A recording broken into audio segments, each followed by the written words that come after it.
আইন বিভাগের dean professor Hasan Ahmed, রসায়ন বিভাগের রাজশাহী বিশ্ববিদ্যালয়, খন্দকার মোহাম্মদ খালিদ বিন ফেরদৌস, সহযোগী অধ্যাপক জেনেটিক ইঞ্জিনিয়ারিং, আর হচ্ছে মোহাম্মদ রাকিবুল ইসলাম, সহযোগী অধ্যাপক ব্যাংকিং এন্ড ইন্স্যুরেন্স। ওনাদের মেয়াদও শেষ হয়ে গেছে। সো ডিনদের থেকে তারা মানে বেশি পাওয়ারফুল। তো ডিনদের পাশাপাশি আমাদের এই জায়গাটাও আমাদের ইনশিওর করতে হবে। পাশাপাশি আমরা তো প্রত্যেকদিন তালা দিতে পারবো না, প্রত্যেকদিন এক একদিন এসে আপনারা আপনাদের ভাষায় মব, আমাদের ভাষায় আন্দোলন আমরা তো করতে পারবো না।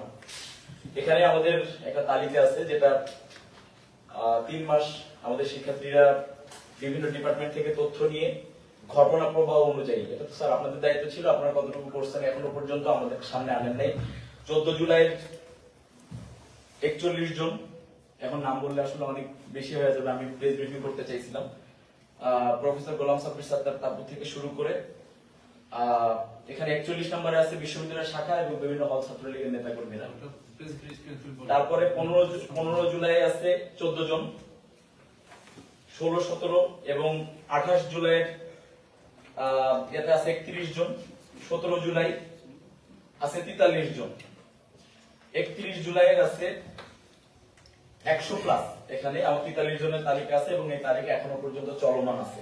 শুধু ডিন না, আমার কথা হচ্ছে আমরা বারবার আসতে পারবো না, বারবার এই পরিস্থিতি তৈরি হোক এটা আমরা চাই না। ডিনদেরকে তো অবশ্যই, ডিনদেরকে আমরা মানে ওরা কোন সাহসে ওনারা আবার 17 তারিখের পরে স্টে করছে ওইটা তো আমাদের মানে এর ব্যাপার, এটা তাদের বয়ানটা হইতেছে, তাদের এই সাহসটা জোগাইছে প্রশাসন যে 17 তারিখের পরে তাদেরকে আবার স্টে করানো হয়েছে। কলা অনুষদে, ঢাকা বিশ্ববিদ্যালয়ের কলা অনুষদে যদি তারা সিলেকশন করতে পারে, মানে এই বিশ্ববিদ্যালয়ে এখন পর্যন্ত ইলেক্টেড একমাত্র রাকসু, এর বাইরে সবকিছু কিন্তু সিলেকশন, ভিসি থেকে শুরু করে সবকিছু সিলেকশন। সো আমার এই ডিন সিলেকশন করতে আমার সমস্যা কোথায়? সেটা 1.5 বছরে কেন হয় নাই? 1.5 বছর হয় না, তখন বলা হয়েছে যে আমরা বিভিন্ন ধরনের অসহযোগিতা পাবো, আমরা তো এই প্রশাসনিক জায়গায় নতুন, এখন তো আর নতুন না, এখন 1.5 বছর হয়ে গেছে। সো স্যার এই 3টা জায়গায় আমার সিন্ডিকেট মেম্বার নিয়েও কনসার্ন আছে, আমার ডিন নিয়েও কনসার্ন আছে এবং আমাদের প্রতি শিক্ষক কর্মকর্তা কর্মচারী সবকিছু নিয়ে কনসার্ন আছে। আজকে ভয়াবহ একটা ব্যাপার হচ্ছে এবং আমি খুবই অত্যন্ত দুঃখের সাথে জানাচ্ছি, আমি ছাত্র শিবিরের ভাইদের প্রতি আমি অত্যন্ত মর্মাহত যে নোমানী হত্যা মামলা, আমি রাজশাহী বিশ্ববিদ্যালয়ের শিবিরের সেক্রেটারি হিসেবে না, আমি গেছিলাম রাজশাহী বিশ্ববিদ্যালয়ের একজন শিক্ষার্থী হিসেবে, আমি আগামীতে খুন হয়ে গেলে আমার হত্যার বিচারটা কে চাইবে? নাকি আমি রাষ্ট্র পার্টনার বলে আপনি বলে দিবেন যে আমি হত্যার বিচার দেবো? 11 নম্বর আসামি, সে ক্লাস নিচ্ছে, এক্সকারশনে যাচ্ছে এবং শিক্ষার্থীরা তার পক্ষে ন্যারেটিভ উৎপাদন করতেছে।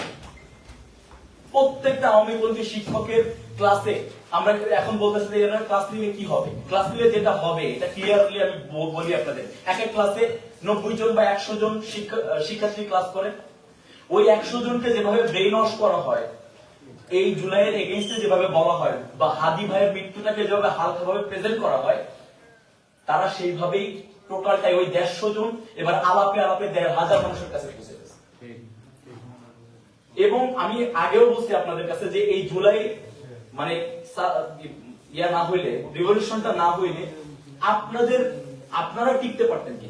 আপনাদের কোন ইয়াতে এই এই শিক্ষক সমিতি নির্বাচন, শিক্ষক সমিতির নির্বাচনের জন্য এই 700 ভোটের জন্য আপনারা কেন এই একটা ফ্যাসিস্ট পুষতেছেন? আপনারা 700 ভোটই দিতে পারবেন না, এই সিদ্ধান্ত দেন না যে এই 700 মানুষ ভোটই দিতে পারবে না, তারা শিক্ষকই হতে পারবে না। আপনারা আরো 1000 নিয়োগ দেন, কর্মকর্তা কর্মচারী আরো 2000-2500 নিয়োগ দেন, ওই জায়গায় শূন্য জায়গা পূরণ করেন। আমরা না করতেছি না, কিন্তু এইখানে এই যে তালিকাগুলো হয়েছে আপনাদের তালিকার সাথেও মিলাবো, ছাত্র শিবিরের ভাইদের সাথে তালিকাও মিলাবো, ছাত্র দলের ভাইদের সাথে তালিকাও মিলাবো, মিলা আপনারা অ্যাকশন নেবেন। এবং এই যে নির্বাচনের পরে আর কোনো কিছু সম্ভব না, আমরা চাই ডিসেম্বরটা ওই বিজয়ের মতোই হোক, আমরা এটার আলটিমেট একটা সলিউশন চাই। শিক্ষক, ডিন এবং সিন্ডিকেট।